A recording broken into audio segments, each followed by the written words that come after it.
Emory university which is in Atlanta Georgia USA. అంటే ఇది నేను చెప్పేదేమో Georgia country, it is in Europe. నేను మాట్లాడేది Georgia state which is in యుఎస్ఏలో ఉన్న జార్జియా స్టేట్లో ఉన్న Atlanta which is the capital city of Georgia state. అట్లాంటాలో ఉన్న యూనివర్సిటీ పేరు ఎమోరీ యూనివర్సిటీ.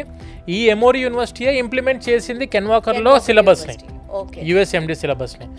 ఇప్పుడు ఈ ఎమోరీ యూనివర్సిటీ యొక్క educational program director Archil Undalishvili గారు అని చెప్పి, he is the chairman of Ken Walker international university in Tbilisi, జార్జియాలో. అంటే ఈజీగా మనకి పీజీ అట్లాంటాలో చేయడానికి వే ఆల్రెడీ అంటే not for Atlanta madam, for US. ఎందుకంటే ఇప్పుడు ఇక్కడ ఉన్న బ్యూటిఫుల్ ఆపర్చునిటీ మీకు ఎవరి దగ్గర దొరకని ఆపర్చునిటీ ఏంటంటే మేడం, 6 సంవత్సరాల MBBS కోర్సు చదువుకునే టైంలో, మీరు చదువుకుంటున్న MBBS టైంలోనే క్లినికల్ అబ్జర్వర్షిప్ కోసం మీరు USAకి వెళ్ళి అక్కడ ఎమోరీ యూనివర్సిటీలో ఉన్న యాక్టివ్ ఫిజిషియన్, లెటస్ సే మీరు MBBS అయిపోయిన తర్వాత మాస్టర్స్లో జనరల్ మెడిసిన్ తీసుకుందాం అనుకుంటున్నారు. జనరల్ మెడిసిన్ మీద మీరు USAలో ఫ్రీ PG కొడదాం అనుకుంటే, జనరల్ మెడిసిన్ మీద మీకు letter of recommendations from A active physician USA నుంచి రావాలి. సో అందరు ఏం చేస్తారు, 6 years అయిపోయిన తర్వాత దాని గురించి బయటకు వెళ్ళి మనము ట్రైనింగ్ అవుతారు. అక్కడ ఇక్కడ లేట్ అయిపోతుంది. ఇప్పుడు ఇక్కడ ఏంటంటే నువ్వు 6 సంవత్సరాలు చదువుకుంటున్న టైంలోనే ఈ యూనివర్సిటీ నుంచి నీకు ఎమోరీ యూనివర్సిటీకి వెళ్ళి క్లినికల్ అబ్జర్వేషన్స్లో జనరల్ మెడిసిన్ యొక్క యాక్టివ్ ఫిజిషియన్ దగ్గర నుంచి నువ్వు లెటర్ ఆఫ్ రికమెండేషన్ తెచ్చుకునే అవకాశం ఇస్తున్న ఒకే ఒక్క university, that is can Walker international university. ఇది ఎందుకు సార్ అంటే, స్టెప్ 1 నువ్వు క్వాలిఫై అయ్యావు 3rd year అయిపోయిన తర్వాత, స్టెప్ 2 5th year అయిపోయాక రాసుకున్నావు, అందులో కూడా క్వాలిఫై అయ్యావు క్లినికల్ నాలెడ్జ్ మీద.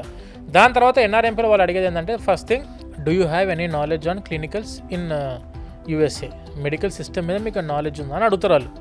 అప్పుడు మీరు నా దగ్గర ఏమీ లేదన్నప్పుడు, please go for a clinical observership in US, application పెట్టుకోండి హాస్పిటల్స్కి అని చెప్తారు.